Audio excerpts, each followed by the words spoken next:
நம்ம வந்து ஸ்லோகா நம்பர் 20 படிக்கணும்.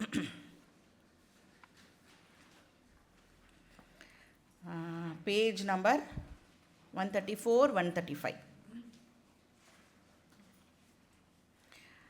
ஸ்லோகா நம்பர் 20. त्रैविद्या मां सोमपाः पूतपापाः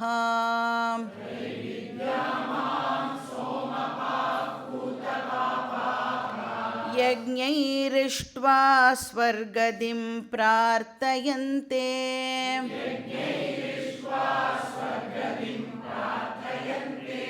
ते पुण्यमासाद्य सुरेन्द्रलोकम्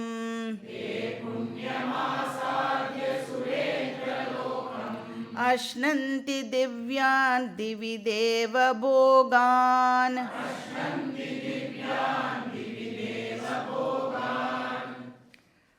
ஸோ போன ஸ்லோகத்தோட வந்து பக்தி அப்படிங்கிறது மோக்ஷ சாதனம் அப்படின்னு சொன்னார் இல்லையா, அந்த டாபிக் வந்து போன ஸ்லோகத்தோட முடிஞ்சிடுறது. இப்போது இந்த 20வது ஸ்லோகத்திலேருந்து 29வது ஸ்லோகம் வரைக்கும் அந்த 2 டைப்ஸ் ஆஃப் பக்தி அதை பற்றி கிருஷ்ணர் வந்து நமக்கு சொல்ல போகிறார். So 2 types are 2 modes of bhakti அப்படின்னு சொல்லலாம். சகாம பக்தி, நிஷ்காம பக்தி. ஸோ சகாம பக்தி அப்படின்னா என்ன அர்த்தம்? இப்போ யாராவது ஒருத்தர் அர்த்த காமாக்காக பக்தி பண்ணினா அப்படின்னு சொன்னால் அதுக்கு பேர் சகாம பக்தி அப்படின்னு சொல்லலாம். மொத்தம் 4 இருக்குல்ல, தர்ம, அர்த்த, காம, மோக்ஷ இருக்கு இல்லையா. அதில் அர்த்த அண்ட் காம இது எனக்கு வேணும் அப்படின்னு சொல்லி பகவானை வந்து வர்ஷிப் பண்ணினா அதுக்கு பேர் வந்து சகாம பக்தி. ஸோ இங்கே வந்து இது சகாம பக்தி, இது நிஷ்காம பக்தி அப்படின்னு கிருஷ்ணர் சொல்லுவாரே ஒழிய இதை நீ சூஸ் பண்ணு அப்படின்னு சொல்ல மாட்டார்.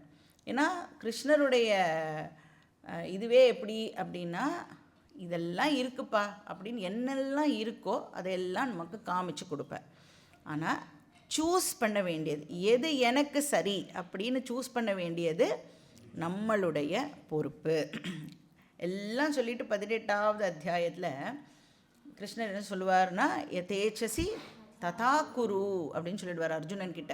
இவ்வளோ எல்லாம் சொல்லி கொடுத்துட்டோ, இதெல்லாம் சொல்லி கொடுத்துட்டேன்ப்பா, இனிமேல் உன்னுடைய இஷ்டம், நீ சண்டை போடுறதுனா போடு, போடலைன்னா போ அப்படின்னு சொல்லிடுவார்.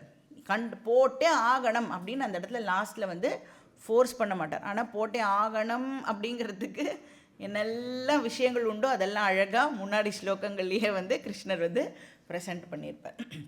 ஸோ இங்கே வந்து நாம் தான் வந்து இன்டெலிஜெண்ட்டாக எந்த பக்தி கரெக்டு அப்படிங்கிறதை சூஸ் பண்ணணும், நாம் தான் டிசைட் பண்ணிக்கணும். ஸோ எதெல்லாம் வந்து அந்த கோலை அடையிறதுக்கு எதெல்லாம் வழி அப்படிங்கிறத மட்டும்தான் கிருஷ்ணர் வந்து இங்கே ப்ரெசென்ட் பண்ணுறார். அப்போ சகாம பக்தி பண்ணினோம் அப்படின்னு சொன்னால் நமக்கு என்ன கிடைக்கும்? செக்யூரிட்டி கிடைக்கும் இல்லையா? ஸோ கால்டு செக்யூரிட்டி நம்ம நினச்சிட்டு இருக்கோம்ல, நம்ம ஃப்ளாட் செக்யூரிட்டி, அந்த மாதிரி ஒரு செக்யூரிட்டி நமக்கு கிடைக்கும். ஸோ அர்த்தம் கிடைக்கும்னு நினைக்கிறோம். அதுக்கப்புறம் நம்மளுடைய சென்ஸ் ப்ளஷர்ஸ் அதெல்லாமும் வந்து ஃபுல்ஃபில் ஆகும் அப்படின்னு நாம் நினைக்கிறோம். அந்த காமா மெட்டீரியல் என்டர்டெயின்மெண்ட் அதெல்லாமும் வந்து நமக்கு பூர்த்தி ஆகும் அப்படின்னு நினைக்கிறோம். இது வந்து சகாம பக்தியுடைய ரிசல்ட்டு. நிஷ்காம பக்தி பண்ணினா, இப்போ நிஷ்காம பக்தன் அப்படின்னா அவன் எப்படி வர்ஷிப் பண்ணுவான் பகவானை? சகாம பக்தன் எப்படி வர்ஷிப் பண்ணுவானோ அதே மாதிரி தான் நிஷ்காம பக்தனும் வர்ஷிப் பண்ணுவான். என்ன பூஜை பண்ணுற வழிமுறைகள்லாம் என்னது, எல்லாருக்கும் ஒரே இது தான். ஆனால் எங்கே அவன் 2 பேரும் வித்தியாசப்படுறா? அப்போ அவன் என்ன தெரியுமா சொல்லுவான் பகவான்கிட்ட, எனக்கு அர்த்த காமத்துலலாம் இன்ட்ரெஸ்ட் இல்லைன்னு சொல்லுவான். நச்சிகேதஸ் மாதிரி எனக்கு வந்து இந்த மாதிரி பொன் பொருள் அதெல்லாம் வந்து எனக்கு வேண்டாம். ஏன்னா இன்றைக்கி இருக்கும், நாளைக்கு அது இல்லாமல் போயிடும், அதெல்லாம் ஃபைனைட் அப்படின்னு எனக்கு தெரியும். அதனால இந்த பக்தியை வந்து அர்த்தத்துக்காகவோ காமத்துக்காகவோ யாராவது வேஸ்ட் பண்ணுவாளா? அதனால் நான் என்ன பண்ணுவேன் அப்படின்னா, நான் பண்ணுற அந்த கர்மம் அண்ட் நான் பண்ணுற அந்த உபாசனா எனக்கு மோட்சத்துக்கு ஹெல்ப் பண்ணட்டும் அப்படின்னு அந்த பர்சன் வந்து பகவான்கிட்ட பிரார்த்தனை பண்ணுவான். அப்படி பண்ணினா அதுக்கு பேர் நிஷ்காம பக்தி. ஆர் மோட்சம் ரிலேட்டடாக இருக்கிற எந்த விஷயத்துக்கு வேணும்னாலும் நான் பண்ணுற பக்தி யூஸ் ஆகட்டும் அப்படின்னு அந்த நிஷ்காம பக்தன் வந்து சொல்லுவான். ஸோ மோட்சம் ரிலேட்டடாக என்னெல்லாம் இருக்குது? சாதன சதுஷ்டய சம்பத்தி அதெல்லாம் எனக்கு வரணும் அப்படின்னு பகவான்கிட்ட நாம் வந்து பிரார்த்தனை பண்ணலாம். எனக்கு க்ஷம இல்லை, தம இல்லை, அப்புறம் வேறு என்ன இல்லை, திதிக்ஷா இல்லை, என்னெல்லாம் இருக்கு? ஷம தம உபரம திதிக்ஷா ஸ்ரத்தா சமாதானம். இந்த மாதிரி ஆர்டராக சொன்னால் தான் எனக்கு வரும். நடுவில் நீங்கள் கேட்டெல்லாம் எப்படி ஞாபகப்படுத்திக்கிறது? அப்போ எனக்கு வைராக்கியம் ஏற்படணும் அப்படின்னெல்லாம் நாம் வந்து பகவான்கிட்ட பிரார்த்தனை பண்ணலாம். ஸோ என்னோடய மனசு வந்து பியோர் மைண்டாக இருக்கணும். மனசு வந்து இப்போ பாரு வந்து அன்வான்ட் தாட்ஸ் நிறைய எனக்கு ஏற்படுறது. என்னை பற்றி நானே வந்து நிறைய நேரங்களில் இன்ஃபீரியராக வந்து நினச்சிக்கிறேன். நான் நன்னா தான் இருக்கேன், ஆனால் வேறு யாராவது என்னை பற்றி இப்படி நினைப்பாளோ அப்படிங்கிற மாதிரியெல்லாம் தாட்ஸ் வருது. அந்த மாதிரியெல்லாம் தாட்ஸ் எனக்கு வரக்கூடாது. அப்படியெல்லாம் பகவான்கிட்ட நாம் பிரார்த்தனை பண்ணிட்டோம் அப்படின்னா, ஏன்னா மனசு வந்து காமாக இருந்தால் தானே என்னால் படிக்க முடியும். நான் மனசு காமாக வச்சுட்டு வேறு ஏதோ விஷயத்துக்கு கேட்கல, நான் அப்போ தான் என்னால் வந்து சாஸ்திரம் படிக்க முடியும். அப்படிங்கிறதுக்காக பகவான்கிட்ட நாம் இந்த மாதிரி பிரார்த்தனை பண்ணினோன்னா அதுக்கு பேர் நிஷ்காம பக்தி. அப்புறம் வேல்யூஸ்லாம் இருக்குல்ல, நிறைய வேல்யூஸ் 13வது அத்தியாயத்தில் பார்ப்போம். 20 வேல்யூஸ் சொல்லுவார். அதெல்லாமும் வந்து எனக்கு வளரணும். கொஞ்சம் கொஞ்சம் எல்லாருக்குமே எல்லாத்துலேயும் கொஞ்சம் கொஞ்சம் இருக்கும். ஆனால் ரிக்வயர்டு அமௌண்ட் வந்து நமக்கு சஃபிஷியண்ட்டாக இல்லை, அதுதான் ப்ராப்ளம். அது வந்து பகவான்கிட்ட பிரார்த்தனை பண்ணும் பொழுது, அப்புறம் கிளாஸ் எல்லாம் கேட்கும் பொழுது நேச்சுரலாக அது எல்லாமே நமக்கு வந்துடும். ஸோ அந்த குவாலிஃபிகேஷன்ஸ் எல்லாம் எனக்கு வேணும்னு பிரார்த்தனை பண்ணலாம். இல்லை எனக்கு குவாலிஃபிகேஷன்ஸ் எல்லாம் பக்காவாக இருக்குது, எல்லாமே இருக்குது, நீங்கள் என்னெல்லாம் சொல்கிறீங்களோ அது அத்தனையும் எனக்கு இருக்குது, ஆனால் எனக்கு சாஸ்திரம் படிக்கிறதுக்கு டைம் மட்டும்தான் இல்லை அப்படின்னு சொன்னால் பகவான்கிட்ட அதையே நம்ம பிரார்த்தனை பண்ணி கேட்கலாம். எனக்கு அதுக்கான டைமை வந்து கூட, டைம் இல்லைன்னா எதனால் டைம் இல்லாமல் போகும்?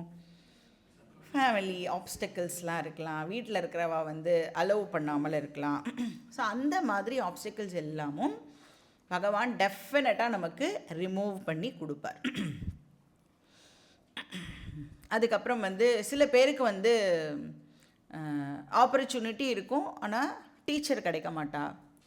இப்போ எங்கேயாவது போயிருப்பா, அவ்வளோதான், இனிமேல் கிளாஸ் கிடையாது அப்படின்னு சொல்லி அமுச்சிருப்பா. ஸோ அந்த மாதிரி வந்து குரு பிராப்தி வேணும் அப்படின்னாலும் நாம் வந்து அதெல்லாம் என்னது குரு வேணும்னு கேட்குறது வந்து சகாம பக்தியா நிஷ்காம பக்தியா? நிஷ்காம பக்தி இல்லையா? இல்லை எனக்கு இந்த ஒரு குரு கிட்ட போயின்னு இருக்கேன், அந்த குரு எனக்கு பிடிக்கல, எனக்கு வேறு குரு மாற்றிக்கணும் அப்படின்னாலும் அதுவும் வந்து நிஷ்காம பக்திக்கு கீழே தான் வரும். ஸோ இப்போ வந்து சகாம நிஷ்காம பக்தி இது ரெண்டுத்துக்கும் வந்து கம்பேரிட்டிவ் ஸ்டடி அதுதான் வந்து கிருஷ்ணர் இங்கே ப்ரெசென்ட் பண்ணின்னு இருக்கார். ஸோ எல்லாருக்கும் எப்படி பக்தி ஆரம்பிக்கும், எதில் நாம் ஆரம்பிப்போம் அப்படின்னா டெஃபினட்டாக சகாம பக்தியில் தான் ஆரம்பிப்போம். அதில் வந்து நோ டவுட் எல்லாரும் அதில் தான் ஆரம்பிப்போம். அது வந்து தப்பா அப்படின்னு கேட்டால் தப்பு கிடையாது. ஆனால் எது தப்பு? அதிலேயே கண்டினியூ பண்ணுறது தான் தப்பு. அதில் ஆரம்பிக்கிறது வந்து தப்பு இல்லை. ஸோ 20வது ஸ்லோகம் அண்ட் 21வது ஸ்லோகம் வந்து சகாம பக்தி பற்றி சொல்கிறேன்.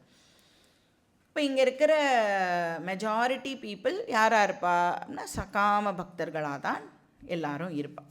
ஸோ எப்படி டிஃப்ரென்ஷியேட் பண்ணுறது அப்படின்னா, இப்போ நீங்கள் வந்து ஏதாவது வைதிக கர்மா பண்ணுறேள் அப்படின்னு சொன்னால், ரிலீஜியஸ் ஆக்டிவிட்டி ஏதாவது பண்ணுறேள் அப்படின்னா, அப்போது டெஃபினட்டாக ஒரு பூஜைக்கு முன்னாடியோ ஹோமத்துக்கு முன்னாடியோ ஒரு சங்கல்பம் பண்ணுவோம்.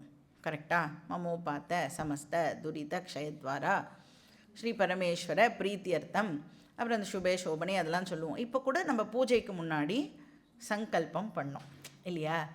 அப்போ வந்து என்ன கேட்குறோம் அந்த சங்கல்பத்தில்? ஞான வைராகிய சித்தி அர்த்தம். இதுக்கு பேர் என்ன பக்தி? நிஷ்காம பக்தி.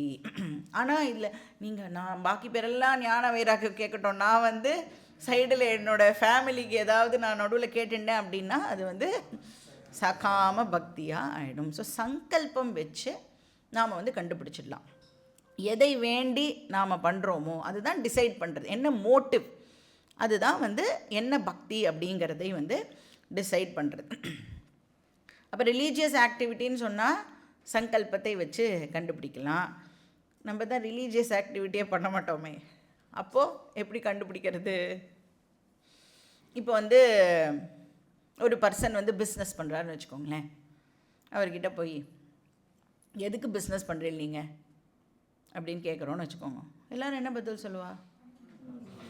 பணம் சம்பாதிக்கிறதுக்கு தான் பிஸ்னஸ் பண்ணுறேன் அப்படி சொன்னால் அந்த பர்சன் சகாம பக்தன்.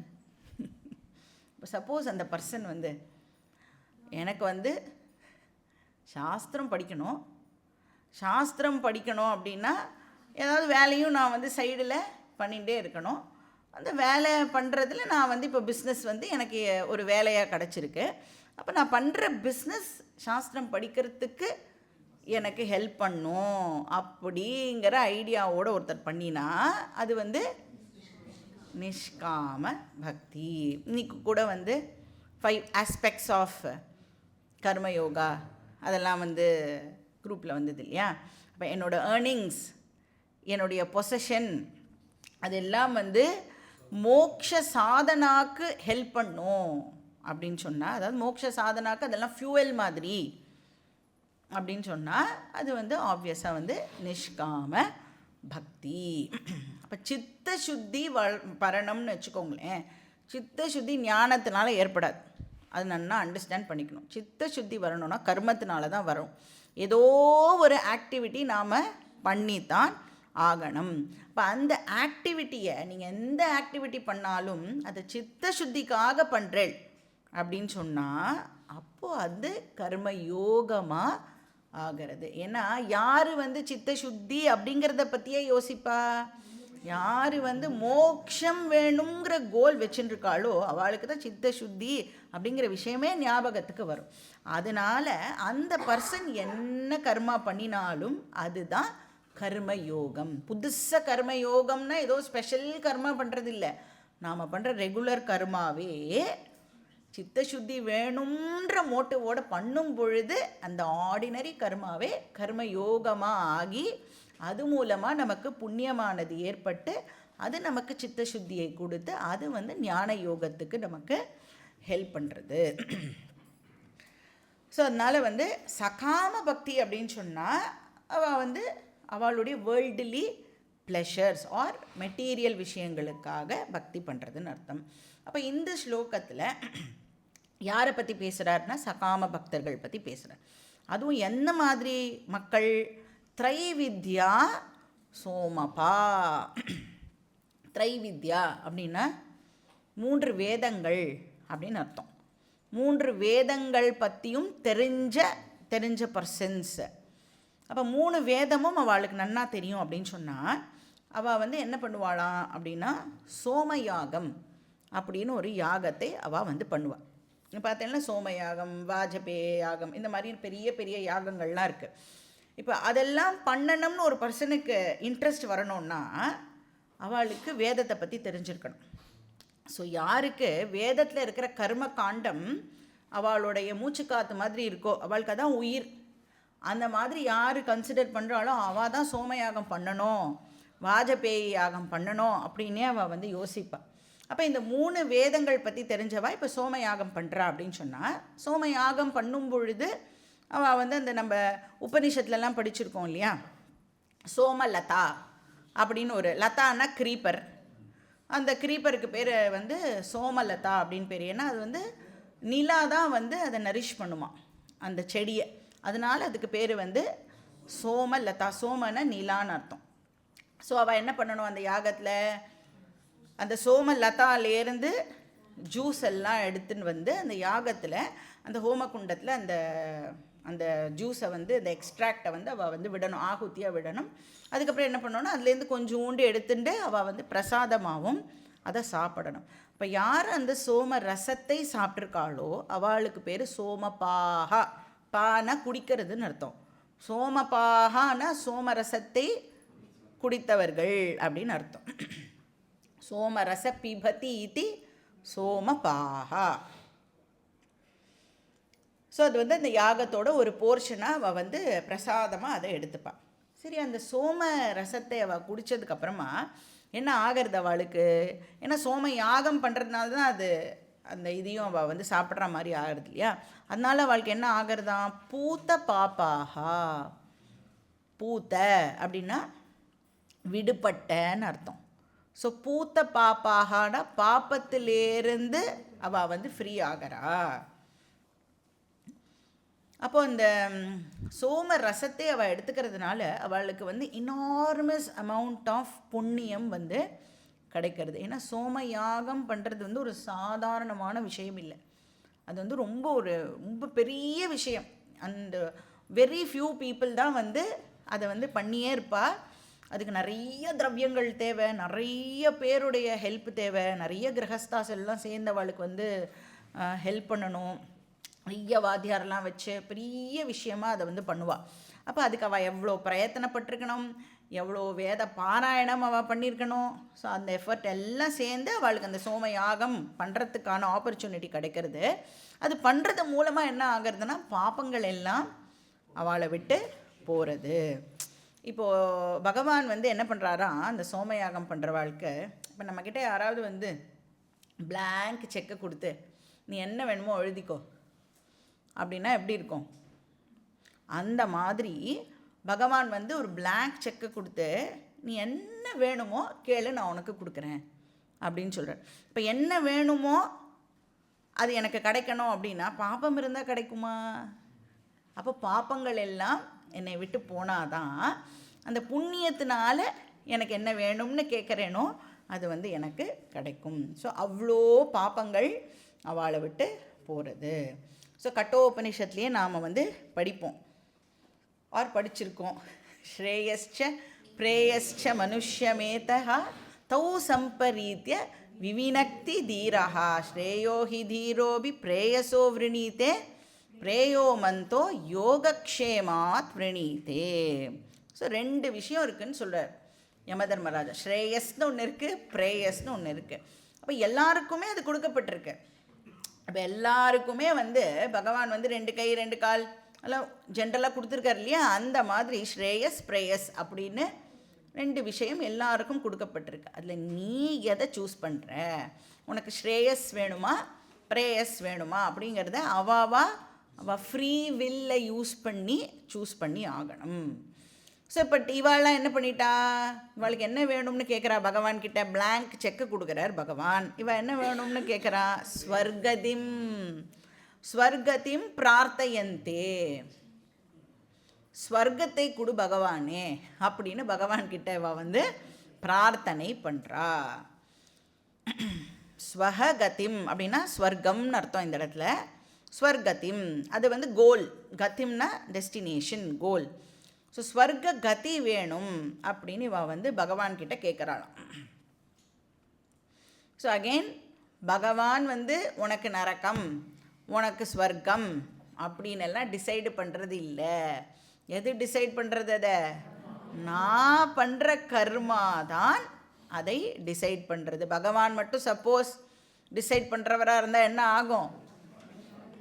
அவர் பார்ஷியாலிட்டி பார்க்குற. ஆல்ரெடி வந்து பகவானை கச்சா முச்சான்னு திட்டுறோம்.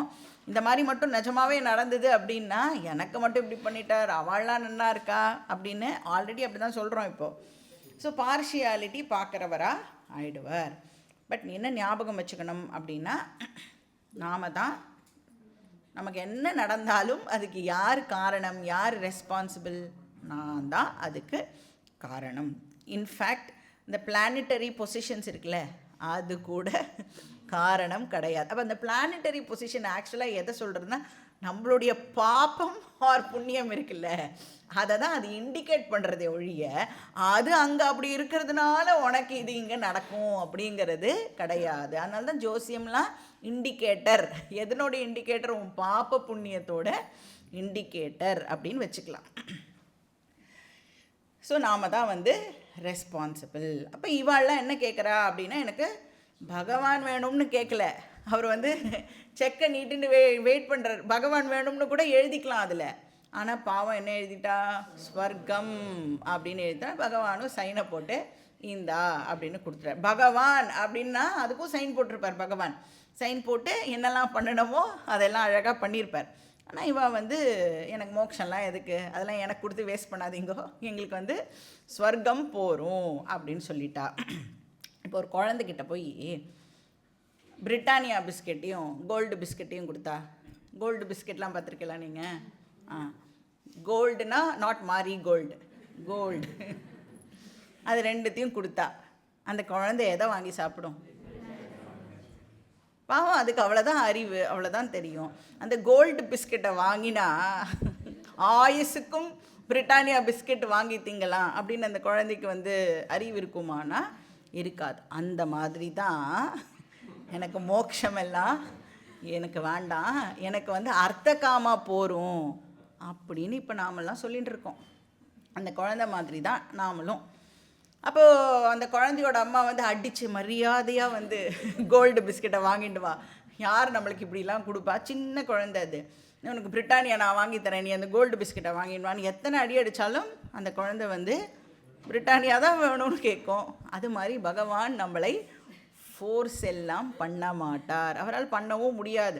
எத்தனை அடி அடித்தாலும் நம்ம எத்தனை நமக்கு வாழ்க்கையில் பட்டாலும் என்ன பண்ணுவோம், மறுபடியும் அதே தப்பையே தான் போய் பண்ணுவோம். இது இந்த மாதிரி நம்மளுக்கு ஒன்று நடந்திருக்கே, எதுக்காக இது நடந்திருக்கு அப்படிங்கிறதுலாம் யோசிக்க மாட்டோம். பரீட்சை லோகான், நோ, நான் பரீட்சையெல்லாம் எழுத மாட்டேன், அதெல்லாம் பண்ணவே மாட்டோம். எத்தனை தப்பு பண்ணாலும் மறுபடியும் மறுபடியும் அதே தப்பையே பண்ணிட்டு இருக்கோம் இல்லையா? அந்த நித்திய அனித்திய வஸ்து விவேகம் ஏற்படவே மாட்டேங்கிறது. ஆனால் கேட்டால் எல்லாம் நித்தியம்னா என்னன்னு சொல்லுவேன், அனித்தியம்னா என்னன்னு சொல்லுவேன். நீ அதை வந்து நிஜமாவே வந்து டிஸ்கிரிமினேட் பண்ணி பார்த்து புரிஞ்சுக்கிறியா? இப்போ நித்தியம்னா என்னன்னு தெரியும், அனித்தியம்னா என்னன்னு தெரியும், ஓகே. நித்தியம் பின்னாடி போறியா, அனித்தியம் பின்னாடி போறியா? ஆப்வியஸாக அனித்தியம் பின்னாடி தான் போவேன். அப்போனா நித்தியா நித்திய வஸ்து விவேக இல்லைன்னு அர்த்தம். ஸோ அது மாதிரி இப்போ பகவான் வந்து இப்போ என்ன பண்ணுவார், நீ என்ன கேட்குறியோ அதை கொடுத்துட்றார். இவள் வந்து வேர்ல்டிலி விஷயங்கள், ஸ்வர்க்கம் வேணும்னு கேட்குறா, அதனால வந்து உனக்கு ஸ்வர்க்கத்தை கொடுத்தேன். தே சுரேந்திர லோகம் ஆசாத்திய. ஸோ இந்த இவாளை வந்து அன்இன்டெலிஜென்ட் பீப்புள் அப்படின்னு சொல்கிறோம் நம்ம, சகாம பக்தர்கள், மந்த பக்தர்கள். ஸோ எங்கே போகிறாளாம், சுரேந்திர லோகம். சுரேந்திர லோகம்னாலும் ஸ்வர்கலோகம்னா அர்த்தம். சுரஹா அப்படின்னா தேவஹான்னு அர்த்தம். சுரேந்திர லோகம் தேவர்களுடைய லோகம், இந்திரலோகம்னு அர்த்தம். ஸோ இந்திரலோகத்துக்கு ஆசாத்தியனா தே ரீச், அங்கே போய் அடைகிறார்கள். ஸோ என்ன விதமான லோகம் அது, புண்ணியம் சுரேந்திர லோகம். அப்போ அந்த லோக்கமே எப்படி இருக்கும், புண்ணியமயமான லோகம் அப்படின்னா என்ன அர்த்தம், ஜாலியாக இருக்கலான்னு அர்த்தம். பார்த்தோம்ல கட்டோபனிஷத்தில் கூட, அங்கே போனால் ஆல்வேஸ் ஸ்வீட் 16 அப்படின்னு பார்த்தோம். இந்த ஜரா வியாதி அதெல்லாம் வந்து நமக்கு ஏற்படாது. இப்போ வந்து தியேட்டர்லாம் போகிறோம் இல்லையா, இப்போ தியேட்டர் போனால் வெறும் படம் பார்க்குறது மட்டுமா பண்ணுவோம், சாப்பிட்றதுக்கு அதுவும் என்ன, முன்னாடிலாம் வந்து லைன்லாம் நின்று கஷ்டப்பட்டு வாங்கிட்டு போய் உட்காரணும். இப்போல்லாம் எப்படி, அப்படி ஆர்டர் மட்டும் அங்கே இங்கேருந்து கிளம்பும் போதே ஆர்டர் பண்ணிட்டு போயிட்டா தான்னு நம்ம வேணும்னு நினைக்கும் பொழுது கரெக்டாக வந்து கொண்டு வந்து கொடுப்பாங்கல்ல, அந்த மாதிரி தான் ஸ்வர்கலோகத்தில் ஒரு என்டர்டெயின்மெண்ட் ப்ரோக்ராம் பார்க்க வேண்டியது, சாப்பிட வேண்டியது, வேறு ஒரு வேலையும் அங்கே வந்து கிடையாது. ஸோ ஸ்வர்கலோகம் வந்து அப்படி தான் இருக்கும். அஷ்னந்தி, பகவானே சொல்கிறார் பாருங்கோ, அஷ்னந்தின்னா நன்னா வேணுங்கிறதே வந்து சாப்பிடலாம். தேவபோகான், நன்னா அந்த ஸ்வர்கலோக போகங்களை எல்லாம் நன்னா அனுபவிக்கலாம். ஹெவன்லி ப்ளஷர்ஸ் அதையெல்லாம் நன்னா அனுபவிக்கலாம். திவி, திவினா ஸ்வர்கலோகத்தில் அப்படின்னு அர்த்தம். திவ்யான்னா எக்ஸ்ட்ரா ஆர்டினரி ப்ளஷர்ஸ் அப்படின்னு அர்த்தம். ஸோ அது எல்லாத்தையும் அவள் வந்து என்ஜாய் பண்ணுவா. ஸோ இந்த மந்த பக்தர்கள் இருக்காளே அவள் வந்து வேர்ல்டுலி திங்ஸை அடையறத்துக்கு யாரை சாதனமாக எடுத்துட்டு இருக்கா? திரைவித்யா, அதாவது 3 வேதம் தெரிஞ்சவாளே வேர்ல்டுலி திங்ஸை அடையறத்துக்கு பகவானை சாதனமாக பயன்படுத்துகிறா. இப்போ வந்து நம்மக்கிட்ட வந்து பணம் இல்லைன்னு வச்சுக்கோங்களேன். இப்போ நமக்கு பணம் தேவை. இப்போ யார்கிட்டேயோ போய் கடன் கேட்போம். எனக்கு கொஞ்சம் கொடு, அடுத்த மாதம் வந்துடும், நான் வந்து திருப்பி கொடுத்துட்றேன். இப்போ ஒருத்தர்கிட்ட போய் கேட்கும் பொழுது அந்த பர்சனை வந்து இப்போ நம்ம புகழ்ந்தாதான் அந்த பர்சன் என்ன பணம் வேணும்னு கேட்குறியோ அதை கொடுப்பா. அந்த பர்சனை திட்டிட்டு நம்மளால் பணம் வாங்கிக்க முடியுமா? அப்போ அந்த பர்சனை புகழறோம்ல, அது வந்து உண்மையான புகழ்ச்சியா? எதுக்கு புகழ்வோம்? எனக்கு காரியம் ஆகணும், அதனால நான் புகழறேன். அந்த மாதிரி தான் இப்போ பகவான்கிட்ட நாம் பண்ணிகிட்டு இருக்கோம். பகவானுக்கு பூஜை எல்லாம் பண்ணுறோம்ல, எனக்கு காரியம் ஆகணும், எனக்கு வேர்ல்டுலி விஷயங்கள் எல்லாம் கிடைக்கணும், அதுக்காக உன்னை வந்து உண்மையாலாம் நான் வந்து புகழ்ந்து எல்லாம் பண்ணலை, எனக்கு அது கிடைக்கும் அப்படின்னு நான் கேள்விப்பட்டிருக்கேன். உன்னை இப்படிலாம் பாடினா, இப்படிலாம் ஸ்தோத்திரம் பண்ணால் எனக்கு இதெல்லாம் கிடைக்கும் அப்படின்னு நான் கேள்விப்பட்டிருக்கேன். அதனால் நான் வந்து அதை பண்ணுறேன். அப்போ அதுதான் மந்த பக்தி. ஸோ அது ட்ரூ லவ் கிடையாது. ஸோ இப்போ இந்த ஸ்லோகத்தோட டிஸ்கிரிப்ஷனை பார்த்தானா, இப்போ வந்து சகாம பக்தி வந்து ஓகே, பகவானை சாதனமாக யூஸ் பண்ணால் கூட ஏதோ ஒரு ஸ்வர்கலோகம் கிடைக்கிறதே, பூலோகத்துக்கு ஸ்வர்கலோகம் எவ்வளவோ மேல் அப்படின்னு நமக்கு நினைக்க தோணலாம்.